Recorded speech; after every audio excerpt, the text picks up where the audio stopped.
ശ്രേഷ്ഠത കൊടുക്കേണ്ടത്. ഐശ്വര്യ റായിയെ മാത്രമേ എല്ലാരും കെട്ടത്തുള്ളൂ. എങ്ങനെയുണ്ട്? കൊള്ളാം, നല്ല പെണ്ണ്, നല്ല വീട്, ദീനുണ്ട്, എല്ലാം ഉണ്ട്, പക്ഷെ നിറം പോരാ. എല്ലാരും പറയുന്ന മറുപടി, പെണ്ണൊക്കെ വന്ന് കണ്ട് ഇഷ്ടപ്പെട്ടു എല്ലാം പോയിട്ട് പറയുന്നത് ദീനുണ്ട്, നല്ല പെട്ടി, നല്ല അതമുണ്ട്, മര്യാദയുണ്ട്, എല്ലാം ഉണ്ട്, നിറവില്ല. പിന്നെ എല്ലാം നിറവുള്ളതിനെ കെട്ടത്തുള്ളൂ. ഐശ്വര്യ റായിയെ മാത്രമേ എല്ലാരും കെട്ടത്തുള്ളൂ. സൗന്ദര്യത്തിനല്ല ശ്രേഷ്ഠത കൊടുക്കേണ്ടത്, സമ്പത്തിനല്ല മഹത്വം കൊടുക്കേണ്ടത്. എല്ലാവരും നോക്കുന്നത് പണമാണ്, എത്ര കിട്ടുമെന്നാണ് നോക്കുന്നത്. എന്റെ പ്രിയപ്പെട്ട ചെറുപ്പക്കാരാ, ദീനില്ലാത്ത പണമുള്ള പെണ്ണിനെ കെട്ടല്ലേ, പണം നോക്കിയിട്ട് വിവാഹം കഴിക്കല്ലേ. ഞാനല്ല പറയുന്നത്, റസൂലുള്ളയാണ്. നബി തങ്ങൾ പറയുകയാ, ഏതെങ്കിലും ഒരു മനുഷ്യന് പെണ്ണിന്റെ പണം നോക്കി വിവാഹം കഴിച്ചാൽ, എല്ലാവരും പണവാ നോക്കുന്നേ. ഇന്ന് പണം നോക്കിയിട്ടാ പലരും പെണ്ണ് കെട്ടിക്കുന്നത്. പെണ്ണ് കെട്ടുന്നതും പണ്ട് ആണുങ്ങൾ പെണ്ണുങ്ങളിൽ നിന്ന് എത്ര കിട്ടുമെന്നാ നോക്കാം. പണ്ടത്തെ കാലങ്ങളിലൊക്കെ ഞങ്ങളുടെ നാട്ടിലൊക്കെ സ്ത്രീധനം പോലുള്ള ഒരുപാട് സ്വർണ്ണമുണ്ട്, കാറുണ്ട്, അതുണ്ട്, ഇതുണ്ട്. പെണ്ണിന് എത്ര ഉണ്ടെന്നാ നോക്കാം. ഇപ്പൊ കാലം മാറി, ആണിന് എന്തോ ഉണ്ടെന്നാ പെണ്ണ് നോക്കുന്നേ. എല്ലാവരും പണം നോക്കിയിട്ടാ പെണ്ണ് കെട്ടാ. എടാ, ദീനില്ലാത്ത പെണ്ണിന് എത്ര കോടിക്കണക്കിന് ആസ്തി ഉണ്ടെങ്കിലും നീ കെട്ടരുത്. നബി തങ്ങൾ പറയുകയാ, പണം നോക്കിയിട്ടാണ് വിവാഹം കഴിക്കുന്നതെങ്കിൽ അള്ളാഹു നിനക്ക് ദാരിദ്ര്യം തരുമെന്ന് ആദരവായ പ്രവാചകൻ നബി മുഹമ്മദ് മുസ്തഫ സല്ലല്ലാഹു അലൈഹി വസല്ലമ തങ്ങൾ പറഞ്ഞു. പണം നോക്കി കെട്ടിയിട്ടുള്ളവന്മാരുടെ ചരിത്രം നിങ്ങൾ എടുത്തു നോക്കിക്കേ. ഇപ്പൊ എത്തീങ്കാനയില. അള്ളാഹു കാക്കുമാറാകട്ടെ, അള്ളാഹു കാക്കുമാറാകട്ടെ. ഇല്ലേ പെങ്ങന്മാരെ, നിന്റെയൊക്കെ വാപ്പാനെ ഇഞ്ചി ചലിക്കുന്ന പോലെ ചതച്ച് പിടിഞ്ഞു വാങ്ങിച്ചിട്ടുള്ള ഭർത്താവിന്റെ ഇപ്പത്തെ അവസ്ഥ ആലോചിച്ച് നോക്കിയേ. ഇപ്പോഴും ചില ഭർത്താക്കന്മാര് പറയും, പോടി പോയി ഇനിയും പേടിച്ചോണ്ട് വാ, ഇനിയും പേടിച്ചോണ്ട് വാ, അങ്ങോട്ട് പറഞ്ഞുവിടാ. ഒരു നാണവും ഇല്ലാതെ പെണ്ണും കെട്ടിയിട്ട് നിനക്ക് ആവശ്യമുള്ളതൊക്കെ തന്ന് കെട്ടിച്ചിട്ടിട്ട് ഇപ്പോഴും പറഞ്ഞു വിടും, വീട് വെക്കാൻ പോവാ, പോയി മേടിച്ചുണ്ടോ, അത് ചോദിക്കാൻ നീയും പോകും. എന്നാലോചിക്കുക, ഇത്ര സങ്കടമാണ്. പണം നോക്കിയിട്ട് ദീനില്ല, പണം ഒരുപാടുണ്ട്. ഒന്ന് പെറ്റതാണെങ്കിലും കുഴപ്പമില്ല, കെട്ട അവസ്ഥ അതല്ലേ. അങ്ങനല്ല, പണം നോക്കിയിട്ട് വിവാഹം കഴിച്ചാൽ അള്ളാഹു ദാരിദ്ര്യം തരും. അള്ളാഹു നമ്മളെ കാക്കുമാറാകട്ടെ. രണ്ട്, സൗന്ദര്യം. ഐശ്വര്യ റായിയെ മാത്രമേ എല്ലാരും കെട്ടത്തുള്ളൂ. എങ്ങനെയുണ്ട്? കൊള്ളാം, നല്ല പെണ്ണ്, നല്ല വീട്, ദീനുണ്ട്, എല്ലാം ഉണ്ട്, പക്ഷെ നിറം പോരാ. എല്ലാരും പറയുന്ന മറുപടി, പെണ്ണൊക്കെ വന്ന് കണ്ട് ഇഷ്ടപ്പെട്ടു എല്ലാം പോയിട്ട് പറയുന്നത് ദീനുണ്ട്, നല്ല പെട്ടി, നല്ല അതമുണ്ട്, മര്യാദയുണ്ട്, എല്ലാം ഉണ്ട്, നിറവില്ല. പിന്നെ എല്ലാം നിറവുള്ളതിനെ കെട്ടത്തുള്ളൂ. എടാ, നബി തങ്ങൾ സല്ലല്ലാഹു അലൈഹി വസല്ലമ തങ്ങൾ പറഞ്ഞത് ദീനില്ല, സൗന്ദര്യമുണ്ട്, കെട്ടണ്ട. ദീനില്ല, സൗന്ദര്യമുണ്ട്, സിനിമാ നടിയെ കെട്ടാൻ നടക്കണ കൈമാരില്ല. എന്റെ പ്രിയപ്പെട്ടവരെ, ദീൻ വേണം. ദീനില്ലാതെ കെട്ടിയിട്ട് എന്ത് കിട്ടാനാ? എടോ, ദീനിന് പരിഗണന നിങ്ങൾ കൊടുക്കണം. വെറുതെ അല്ലത് പറയുന്നത്. ഒരു പെണ്ണിന് ദീനുണ്ടെങ്കിൽ നീ കല്യാണം കഴിച്ചോ. പണം വേണ്ട, സൗന്ദര്യം വേണ്ട. സൗന്ദര്യത്തിന് എന്താ പരിഗണന?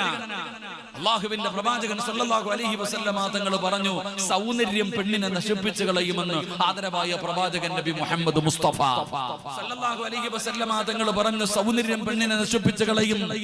എന്റെ പ്രിയപ്പെട്ടവരെ, ദീനിനെയാണ് പരിഗണന കൊടുക്കേണ്ടത്.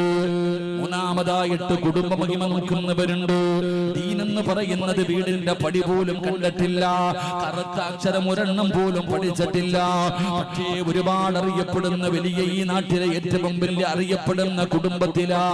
വേണ്ടടാ ചെറുപ്പക്കാരാ, നിനക്കാ വീട്ടിലൊരു വിലയും ഉണ്ടാകില്ല എന്ന് നബി മുഹമ്മദ് മുസ്തഫ സല്ലല്ലാഹു അലൈഹി വസല്ലമ തങ്ങൾ പറയുമ്പോ അവിടുന്ന് പരിഗണിക്കേണ്ടത് പണമല്ല, സൗന്ദര്യമല്ല, കുടുംബ മഹിമയല്ല.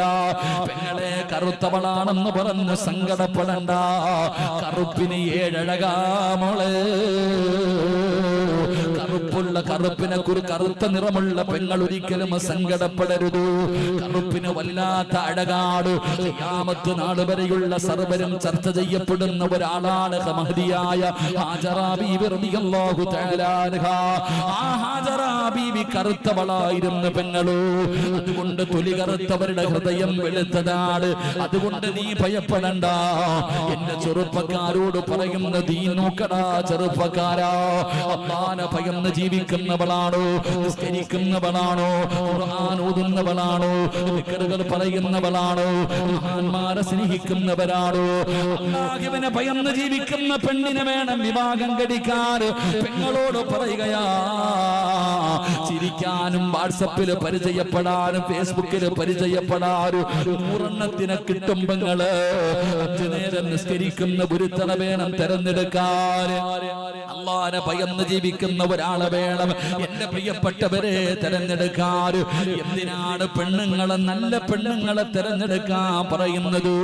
വാപ്പ എത്ര നല്ലവനാണെങ്കിലും, ആലിമാകട്ടെ, ഹാഫിളാകട്ടെ, തങ്ങളാകട്ടെ, വലിയാകട്ടെ, പ്രവാസകനാകട്ടെ, ഇമാമാകട്ടെ, എത്ര വലിയ നല്ലവനാണെങ്കിലും പെണ്ണ് ശരിയല്ലേ, മക്കളുടെ കാര്യം പോക്കാ. വഅദിന് വരുന്ന ഉസ്താദന്മാർ മുഴുവനും പെണ്ണുങ്ങളെ കുറ്റം പറയുന്നു. ഞങ്ങളെ മാത്രം എന്തിനാണ് പറയുന്നത് എന്ന് സങ്കടപ്പെടുന്ന പെങ്ങള്, നീ നേരെയായ വീട് നേരെയായി മോള്, നിന്റെ ഭർത്താവ് നേരെയായി മോള്, നിന്റെ മക്കള് നേരെയായി മോള്, നിന്റെ കുടുംബം നേരെയാവുകയാണ്. പെണ്ണ് നന്നാകണം, പെണ്ണ് നന്നാകണം. പെണ്ണ് നല്ലവളാണെങ്കിൽ, എന്റെ പ്രിയപ്പെട്ടവരെ, പെണ്ണ് നല്ലവളാണെങ്കിൽ മക്കള് നല്ലവരാവുകയാ. മറിച്ച് വാപ്പ നല്ലവനാണ്, വാപ്പ നല്ലവനാണ്, ഭാര്യ മോശക്കാരിയാ, എത്ര വലിയ തങ്ങളാണെങ്കിലും പറഞ്ഞിട്ട് കാര്യമില്ല. ഇതാരെയും കളിയാക്കിയതല്ല, ഞാൻ എന്റെ കയ്യിൽ നിന്ന് പറഞ്ഞതല്ല. അല്ലാഹുവിന്റെ പരിശുദ്ധമായ ഖുർആൻ എടുത്തു നോക്കടോ. 950 വർഷക്കാലം ദഅവത്ത് നടത്തിയ മഹാനായ ശൈഖുൽ അംബിയാ നൂഹ് നബി അലൈഹിസ്സലാം. മഹാനായ നൂഹ് നബി അലൈഹിസ്സലാം. കൊച്ചാപ്പ നൂഹിന്റെ പേരല്ല പറഞ്ഞത്, ഒരു നബിയുടെ പേരാ പറഞ്ഞ്. മഹാനായ ശൈഖുൽ അംബിയാ നൂഹ് നബി അലൈഹിസ്സലാം. നൂഹ് നബി അലൈഹിസ്സലാം 950 വർഷക്കാലം രാവിലെ മുതൽ വൈകുന്നേരം വരെ തൗഹീദിനെ കുറിച്ച് പ്രസംഗിച്ച പ്രവാചകൻ. ആ നൂഹ് നബി അലൈഹിസ്സലാമിന്റെ ഭാര്യ മുസ്ലിമായോ? പറ, മുസ്ലിമായോ? നിങ്ങൾ പറയടോ, മുസ്ലിമായോ? മുസ്ലിമായില്ല. തന്റെ പൊന്നാര മകൻ തൂഫാൻ എന്ന് പറയുന്ന ജലപ്രളയത്തിൽ മുങ്ങുമ്പോ വാപ്പ പറഞ്ഞു, മോനെ യാ ബുനയ്യ ഇർഖം മഅനാ, മോനെ വാപ്പാടെ കൂടെ കേറടാ, രക്ഷപ്പെടുവടാ, കേറടാ. ഓ ഇല്ല വാപ്പ, ആ കാണുന്ന മലയുടെ മുകളിൽ കയറി ഞാൻ രക്ഷപ്പെടും. ഒരു പ്രവാചകനായിരുന്നില്ലേ?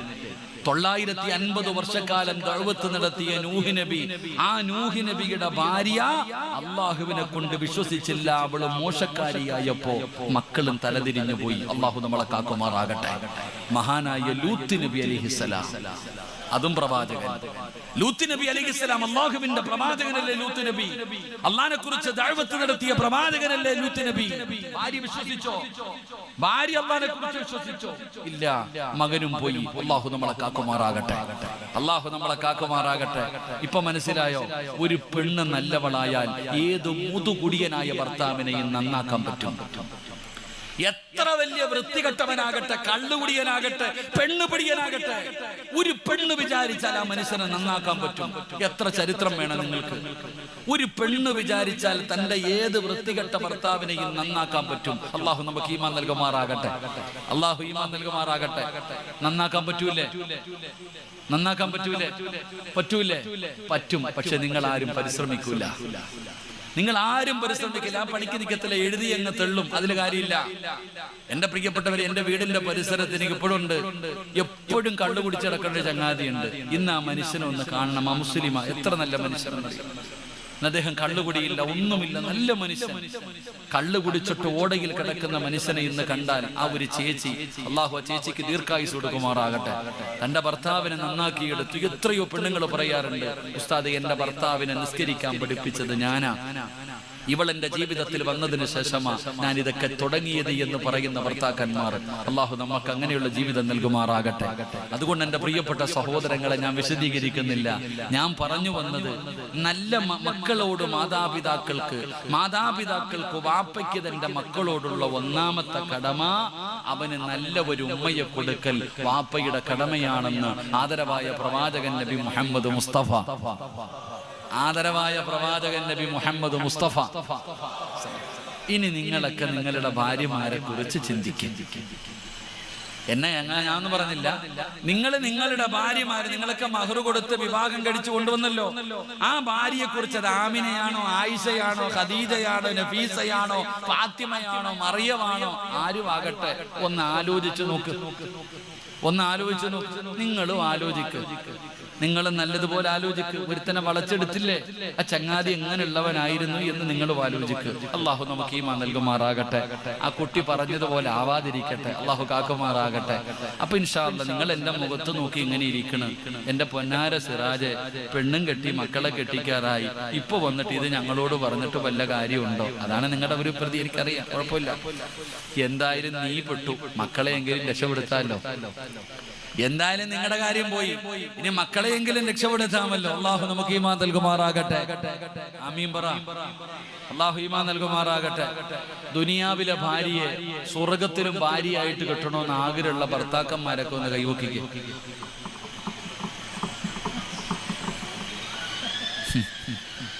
വാപ്പ മസിലും പിടിച്ചിരിക്കുക, കൊന്നാലും പൊക്കൂല.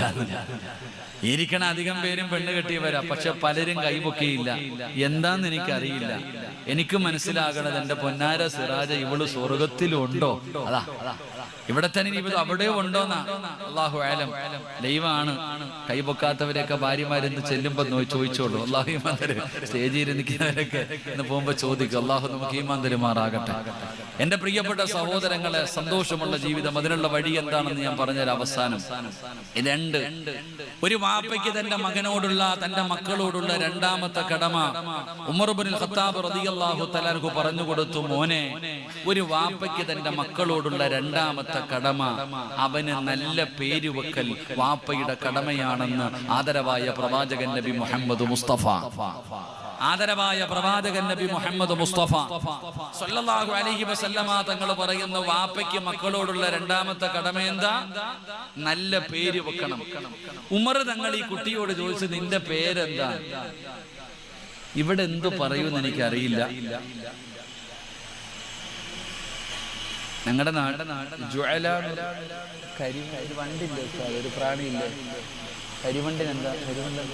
ഞങ്ങളുടെ നാട്ടില് ഈ മഴയൊക്കെ പെയ്യുന്ന സമയത്ത് ഈ റബ്ബറും തോട്ടമൊക്കെ ഉള്ളിടത്ത് വരുന്ന ഒരു വണ്ടുണ്ട്. ഞങ്ങളുടെ നാട്ടില് കരിവണ്ടെന്ന് പറയും. ചില നാട്ടിൽ അതിന് കോട്ടൊരുമ എന്ന് പറയും. ജ്വാല. ഒരു വാപ്പ തന്റെ മകനിട്ടിരിക്കുന്ന പേര് കരിവണ്ടെന്ന്. അള്ളാഹു നമുക്ക് ഈമാൻ നൽകുമാറാകട്ടെ. എന്തായിരുന്നു കുട്ടിയുടെ പേര്? ആ കുട്ടിയുടെ പേരെന്തായിരുന്നു? കരിവണ്ട്. നീ ചിരിച്ചു. നിന്റെ മോന്റെ പേരിന്റെ അർത്ഥം എന്താ? നിങ്ങളിൽ അധികം പേരും ചിരിച്ചല്ലോ. നിങ്ങളുടെ മക്കൾക്ക് നിങ്ങൾ ഇട്ടിരിക്കുന്ന പേരിന്റെ അർത്ഥം എന്താ? സ്വന്തം മക്കളുടെ പേരിന്റെ അർത്ഥം അറിയണ എത്ര വാപ്പമാരുണ്ട്. അവനവന് തോന്നുന്ന അനുസരിച്ച് ഗർഭിണിയാകുമ്പോഴേ പേര് സെലക്ട് ചെയ്ത് കഴിഞ്ഞു. വെറൈറ്റി എല്ലാവർക്കും. പണ്ടൊരുത്തം പറഞ്ഞതുപോലെ, ഉസ്താദെ എന്റെ മകൾക്കൊരു വെറൈറ്റി പേരായിട്ട്, ഒരു വെറൈറ്റി പേര്. അപ്പൊ ചോദിച്ചു, എന്താ ഉസ്താദ് അങ്ങനത്തെ ഒരു പേര് ഇതുവരെ കേട്ടിട്ടില്ല. അപ്പൊ എനിക്കും ആ പേരൊന്നും അറിയാൻ ആഗ്രഹം. പറഞ്ഞു, ഫാത്തിമ നിഫാസ്. നല്ല പേര്. ഒരു മകൾക്ക് വാപ്പ ഇട്ടിരിക്കുന്ന പേര് ഫാത്തിമ എന്ന് പറഞ്ഞ നബിതങ്ങളുടെ മകളുടെ പേര് നിഫാസ് എന്ന് പറഞ്ഞ പ്രസവ രക്തം. അടുത്തതിന് ഹൈദൊന്നും കൂടി ഇട്ടാൽ മതി, അപ്പൊ പിന്നെ റെഡിയാവുമല്ലോ. ഈ അടുത്തൊരു ചങ്ങാതി ഇപ്പം ഫുട്ബോൾ ഖത്തറിൽ ലോകകപ്പ് നടന്നു. ലോകകപ്പ് നടന്നപ്പോ ഒരു മുസ്ലിമായ നവദമ്പതികൾ തനിക്ക് അള്ളാഹു വർഷങ്ങൾക്ക് ശേഷം കൊടുത്ത മകന് പേരിട്ടത് മെസ്സി എന്നായിരുന്നു. ഈ അടുത്ത് വാട്സപ്പിലൊക്കെ കണ്ടു ഒരു സഹോദരൻ മുഹമ്മദ് സുധാകരൻ എന്ന് തന്റെ മകന് പേരിട്ടു. വാർത്തയിലുണ്ടായിരുന്നു. അപ്പോഴും ഞാൻ കുറ്റം പറയുന്നില്ല, അവൻ മുഹമ്മദ് എന്നെങ്കിലും ഇട്ടല്ലോ. അല്ലാഹു ഈമാൻ തരുമാറാകട്ടെ. നബിതങ്ങളോടുള്ള മഹബത്ത് കാരണം അതെങ്കിലും ഇട്ടല്ലോ. നമ്മളോ, എന്റെ പ്രിയപ്പെട്ടവരെ, നമ്മളാരും പേരിന്റെ അർത്ഥം അവിടെ നിന്ന് നോക്കാറില്ല. എന്റെ പ്രിയപ്പെട്ടവരെ, പേരിന്റെ അർത്ഥം നോക്കണം പെങ്ങളെ. വെറുതെ എന്തെങ്കിലും ഇട്ടാ പോരാ. മക്കൾക്ക് പേരിടുമ്പോ ഉസ്താദന്മാര് ഏറ്റവും കൂടുതൽ പ്രയാസപ്പെടുന്നത് എപ്പോഴും അറിയോ? പഠിക്കുന്ന കാലത്ത് പോലും അത്രയും ഡിക്ഷണറി നോക്കിയിട്ടുണ്ടാകില്ല. പക്ഷെ ഇന്നങ്ങനല്ല. എവിടെ നിന്നെങ്കിലും ഒരു പേര് തപ്പിയെടുത്തു കൊണ്ടുവരും. എന്നിട്ട് അതിന്റെ അർത്ഥം ചോദിക്കുന്ന കാലമാണ് പെങ്ങളെ. നല്ല ചെറുപ്പക്കാരാ, അല്ലാഹു തന്ന മക്കൾക്ക് നല്ല പേരിടണം മോനെ. എന്തിനാണ് നല്ല പേരിടാൻ പറഞ്ഞത്? എന്തിനാണ് നല്ല പേരിടാൻ പറഞ്ഞത്? എന്റെ വാപ്പ എനിക്കിട്ട പേര് സിറാജുദ്ദീൻ, ദീനിന്റെ വിളക്കെന്ന എന്റെ വാപ്പ എനിക്ക് പേരിട്ടത്. അല്ലാഹുവേ, ഈ 37 കൊല്ലത്തിന്റെ ഇടയിൽ ലക്ഷക്കണക്കിന് കോടിക്കണക്കിന് ആൾക്കാര് എന്നെ വിളിച്ചത് ദീനിന്റെ വിളക്കേ, ദീനിന്റെ വിളക്ക്. എല്ലാരും വിളിക്കുന്നത് അങ്ങനെയാണ്, ദീനിന്റെ വിളക്ക്, ദീനിന്റെ വിളക്ക്. അല്ലാഹു ഇഷ്ടപ്പെട്ട ഏതോ ഒരു മനുഷ്യന് എന്നെ ദീനിന്റെ വിളക്കേ എന്ന് വിളിച്ചപ്പോ ഇന്ന് നിങ്ങളുടെ മുമ്പിൽ വന്ന് നിൽക്കാൻ കാരണം അതൊക്കെയാണോ? നമ്മുടെ ജീവിതത്തിൽ ഏറ്റവും കൂടുതൽ പ്രാവശ്യം നമ്മുടെ കേൾക്കുന്നത് നമ്മുടെ പേര് വിളിക്കുന്നതാ. അത് നല്ലവരും വിളിക്കും, മോശമായവരും വിളിക്കും. ആ നല്ലവരുടെ ഒരു വാക്ക് മതിയടോ നമ്മളൊക്കെ മാറി മറിയാ. അതുകൊണ്ട് മക്കൾക്ക് നല്ല പേര് വെക്കണേ. ഏത് പേരാ വെക്കേണ്ടത്? അഹബ്ബുൽ അസ്മാഇ അല്ലാഹുവിന് ഏറ്റവും കൂടുതൽ ഇഷ്ടപ്പെട്ട പേരേതാ? അല്ലാഹുവിന് ഇഷ്ടപ്പെട്ട പേര് വെക്കണം നമ്മുടെ മക്കൾക്ക്. അബ്ദുല്ല എന്ന പേരുള്ള ആരെങ്കിലും ഉണ്ടെങ്കിൽ ഒന്ന് കൈവക്കിക്കേ. അബ്ദുല്ല എന്ന പേരുള്ളവര് 1, 2, 3, 4, 5 പേര്, 6 പേര്. അള്ളാഹുവിന് ഏറ്റവും ഇഷ്ടപ്പെട്ട പേരേതാ? അള്ളാഹിക്ക് ഏറ്റവും ഇഷ്ടപ്പെട്ട പേരേതാ? അബ്ദുല്ല. അബ്ദുറഹ്മാൻ എന്ന് പേരുള്ള ആരെങ്കിലും ഉണ്ടോ? അബ്ദുറഹ്മാൻ ഒറ്റ മനുഷ്യൻ. അള്ളാഹുവിന് ഇഷ്ടപ്പെട്ട പേര്. അള്ളാഹു നമുക്ക് ഈമാൻ നൽകുമാറാകട്ടെ. നിങ്ങൾ ഖുർആനിൽ നോക്ക്, അർത്ഥമൊന്നും ചോദിക്കാൻ ഉസ്താദന്മാരുടെ അടുത്ത് പോകണ്ട. അള്ളാഹുവിന്റെ പരിശുദ്ധമായ ഖുർആൻ, അള്ളാഹുവിന്റെ പേര് വെക്കണേ, നബിതങ്ങളുടെ പേര് വെക്കണേ. ഇന്നാ അർസൽനാക ശാഹിദൻ വ മുബശ്ശിറൻ വ നദീറാ വദാഇയൻ ഇലല്ലാഹി ബിഇദ്നിഹി വസിറാജൻ മുനീറാ. അല്ലാഹ് പറയുകയാ, മുഹമ്മദ് ഷാഹിദ്, മുഹമ്മദ് മുബശ്ശിർ, മുഹമ്മദ് നദീർ, മുഹമ്മദ് ദാഇ, സിറാജ്, മുനീർ. ഇതൊക്കെ നബിതങ്ങളുടെ പേരല്ലേ മോനെ? എന്തിനാ ചെറുപ്പക്കാരാ? മജ്ലിസിൻ നൂർ പാരായണം ചെയ്യുന്നവനാണല്ലോ. ബദരീങ്ങളുടെ പേര് നിനക്കറിയുമല്ലോ മോനെ. ബദർ മൗലിദ് എടുത്ത് നോക്കിയാൽ സുബ്ഹാനല്ലാഹ്, എത്ര പേരുകളാടാ! എന്ത് വെറൈറ്റിയാ സഹോദരാ! തങ്ങളെ ഫാത്തിമയും നഫീസയും ആയിഷയും ഖദീജയും മൈമൂനയും, ഇതൊക്കെയല്ലേ പേര്? ഇതൊക്കെയല്ലേ പൊന്നുമോളെ പേര്? മക്കൾക്ക് നല്ല പേര് വെക്കണേ, മക്കൾക്ക് നല്ല പേര് വെക്കണേ. അത് വാപ്പയുടെ കടമയാണെന്ന് നബി മുഹമ്മദ് മുസ്തഫ സ്വല്ലല്ലാഹു അലൈഹി വസല്ലമ തങ്ങൾ പറയുമ്പോ, എന്റെ പ്രിയപ്പെട്ടവരെ, നിങ്ങളൊക്കെ മക്കൾക്ക് നല്ല പേര് വെച്ചവരാ. ഹസനെന്നും ഹുസൈനെന്നും മുഹമ്മദെന്നും അബൂബക്കറെന്നും അബ്ദുള്ളയെന്നും നിങ്ങളൊക്കെ പേര് വെച്ചവരാ. എല്ലാവരും മക്കൾക്ക് നല്ല പേര് വെച്ചു. നിങ്ങളെ ആയിഷ, ഖദീജ, മൈമൂന, നഫീസ, എല്ലാവരും മക്കൾക്ക് നല്ല പേര് വെച്ചിട്ടുണ്ട്. പക്ഷേ വിളിക്കാറുണ്ടോ? വിളിക്കാറുണ്ടോ? ഒരു വാപ്പ തന്റെ മകന് പേര് വെച്ചിരിക്കുകയാ മുഹമ്മദ് ഹസൻ. എടാ നന്മയുള്ളവന്, എടാ നന്മയുള്ളവന് എന്ന് ഒരു വാപ്പ തന്റെ നാവുകൊണ്ട് വിളിച്ച അവൻ നന്മയുള്ളവനാകുമല്ലോ. നമ്മളൊക്കെ മക്കൾക്ക് നല്ല പേര് വെച്ചിട്ടുണ്ട്. എന്നാ എത്ര പേര് വിളിക്കും? പാപ്പ അബ്ദുള്ള, അല്ലെങ്കിൽ അബൂബക്കർ, ഉമർ, ഉസ്മാൻ, അലി, ഹസൻ, ഹുസൈൻ എന്ന് തന്റെ പൊന്നാര മകന് പേര് വെച്ചിട്ട് അവനെ വിളിക്കും മോനെ അക്കുവേ, മോനെ കുക്കുവേ, മോനെ വാവയെ. ചുമ്മാതല്ല നാൽക്കാലിയെ പോലെ ആയി പോയത്. അള്ളാഹു കാത്തിരിക്കുമാറാകട്ടെ. വാപ്പ തന്റെ മകനെ അബ്ദുള്ള എന്ന് പേരിട്ട് മോനെ അബ്ദുള്ള എന്ന് വിളിക്കത്തില്ല, എളുപ്പത്തിന് വിളിക്കും അക്കു. ഇത് ഏതോ ഒരു ജീവിയുടെ പേരാ. അള്ളാഹു നമ്മളെ കാക്കുമാറാകട്ടെ. മക്കളുടെ പേര് വിളിക്കുന്ന എത്ര പേരുണ്ട്? മക്കളുടെ പേര് വിളിക്കുന്ന എടോ, ഈ ലോകത്ത് സ്വന്തം ഉമ്മായോളം വാപ്പായോളം മക്കൾക്ക് ദുആ ചെയ്ത സ്വീകരിക്കുന്ന പേരാരാ ഉള്ളത്? എനിക്ക് എന്റെ ഉമ്മ ദുആ ചെയ്താൽ ആ ദുആയോളം വലുപ്പമുള്ള വേറെ ഏത് ദുആയാ ഉള്ളത്? ഉസ്താദന്മാരുടെ ദുആയാ? ഉസ്താദന്മാരുടെ ദുആയാ? ഒരു വാപ്പ, ഒരു ഉമ്മ അവര് മനസ്സറിഞ്ഞുകൊണ്ട് ചെയ്യുന്ന ദുആ എന്റെ പ്രിയപ്പെട്ട സഹോദരങ്ങളെ വല്ലാത്ത ദുആയ. അവരുടെ ഒരു വാക്കുമതി, മാതാവിന്റെയും പിതാവിന്റെയും ഒരു വാക്കുമതി നമ്മുടെ തലതിരിച്ചു കളയാൻ. അള്ളാഹു നമ്മളെ കാക്കും. വിളിച്ചോ മോനെ എന്ന് വിളി. എന്താണ് നബി സല്ലല്ലാഹു അലൈഹി വസല്ലമ തങ്ങൾ ആരാ എന്ന് വാപ്പ പഠിപ്പിച്ചു കൊടുക്കണം, ഉമ്മ പഠിപ്പിച്ചു കൊടുക്കണം. അള്ളാഹുവിന്റെ പരിശുദ്ധമായ ഖുർആൻ ഓതാൻ, നിസ്കരിക്കാൻ, ഇതൊക്കെ പഠിപ്പിച്ചു കൊടുക്കേണ്ടത് മാതാപിതാക്കളുടെ ജോലിയല്ലേ? എന്റെ പ്രിയപ്പെട്ടവരെ, നിങ്ങളിൽ എത്ര പേരാ മക്കളെ പഠിപ്പിക്കുന്നത്, മക്കൾക്ക് അദബ് പഠിപ്പിച്ചു കൊടുക്കുന്നത്, മക്കൾക്ക് ദീൻ പഠിപ്പിച്ചു കൊടുക്കുന്ന എത്ര പേരുണ്ട്? 7 വയസ്സുള്ള ഒരു കുട്ടിയോട് നിസ്കരിക്കാൻ കൽപ്പിക്കണം, 10 വയസ്സായിട്ട് നിസ്കരിക്കാത്തവനെ തല്ലണം. അങ്ങനല്ലേ പഠിച്ചിരിക്കണേ? അങ്ങനല്ലേ പഠിച്ചിരിക്കണേ? നിങ്ങൾ എന്താ ഇങ്ങനെ ഇരിക്കണേ? 7 വയസ്സുള്ളവൻ നിസ്കരിച്ച് കൽപ്പിക്കണം, 10 വയസ്സായിട്ട് നിസ്കരിക്കാത്തവൻ എന്ത് ചെയ്യണം? എന്ത് ചെയ്യണം? ഞാൻ കേട്ടില്ലടോ. നിസ്കരിക്കാത്തവൻ എന്ത് ചെയ്യണം? എന്ത് ചെയ്യണം? ഞാൻ കേട്ടില്ലടോ, പറ. തല്ലണം. എല്ലാരും ഒന്ന് നേരെ ഇരുന്നേ. നേരെ ഇരുന്നോ? നേരെ ഇരുന്നോ? നിസ്കരിക്കാത്തതിന്റെ പേര് മക്കളെ തല്ലിയ ഏതെങ്കിലും മാപ്പ ഉണ്ടെങ്കിൽ ഒന്ന് കൈപൊക്കിക്കേ. ബാക്കിയുള്ളവരുടെയൊക്കെ മക്കൾ 5 നേരം നിസ്കരിക്കുന്ന പോയാൽ മക്കള് വാപ്പാനോട് പറയാം, ആദ്യം നിങ്ങളൊന്ന് പള്ളിയിൽ പോവാ, ആദ്യം വാപ്പ ഒന്ന് പോയി നിസ്കരിക്കും. എടാ വാപ്പ, നിങ്ങൾ മക്കളെ എന്തിനാ തല്ലണേ?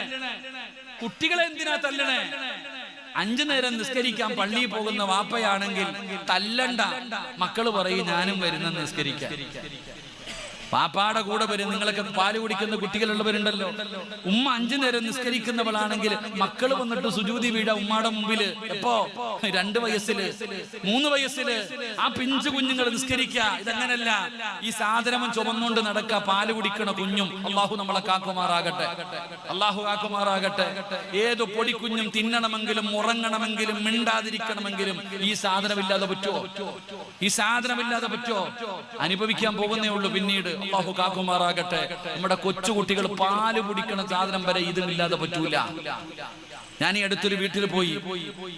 അല്ലാഹുവേ, ഞാൻ അവിടെ പോയി ദുആ ചെയ്തിട്ട് ഇറങ്ങി വന്നു. 3 എണ്ണം അവിടെ നിന്ന് അനങ്ങിയിട്ടില്ല. ഇത്രയും നീളമുള്ള ഒരു ടാബും വെച്ച് കണ്ടോണ്ടിരിക്കുക. ഉസ്താദന്മാര് വന്നു, ദുആ ചെയ്തു, ഇറങ്ങിപ്പോയി. അവരൊന്നും അറിഞ്ഞിട്ടില്ല. എന്നാൽ ആ വീട്ടിലെ ഒരെണ്ണമെങ്കിലും വന്നിട്ട് ഇതൊന്ന് ഓഫാക്കി വെക്കാനുള്ള പറയാനുള്ള മനസ്സുപോലും ആ കുടുംബത്തിനില്ലാതെ പോയി. അല്ലാഹു കാക്കുമാറാകട്ടെ.